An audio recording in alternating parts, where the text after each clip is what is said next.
续来到高雄的田寮，有一间石头庙，内外拢搭石头甲梨仔壳，都亲像是陆上的海底龙宫。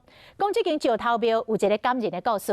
25年前，有一阵泰国的移工到台湾去南二高，但是工程公司恶性来倒打，500个移工参要食饭都有困难。这石头庙的女主持知影了后，减收留，互因食，互因住。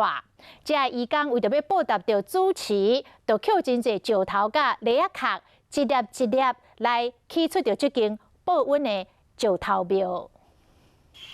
造型真特殊的这间庙，较我近来看，规间庙的外观是用石头甲梨仔壳，一块一块、一片一片连起来。无好连啊，这拢爱用土安尼鉗。对墙壁石条厝顶到天棚。内面外面拢是石头甲梨仔壳，这款特别的创意其实是有一个感人的由来。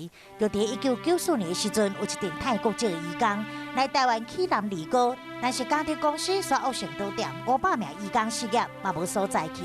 因讲因10天没有吃饭，我讲哈10天没有吃饭啊，那怎么办？你讲乱抓东西吃啊？好心的女主持提供因正大收留因，而且移工真感动。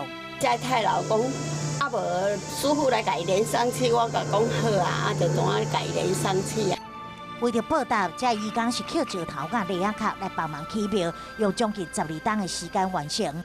不只是外观庙内每一盘顶拢是梨仔壳的顶，这个好亲像是陆上海底龙宫的石头庙，吸引不少游客来。嘛由移工帮忙起庙故事，和这间庙又搁被称为是保温石头庙。用迄个心念的，毋是用阿门土念的。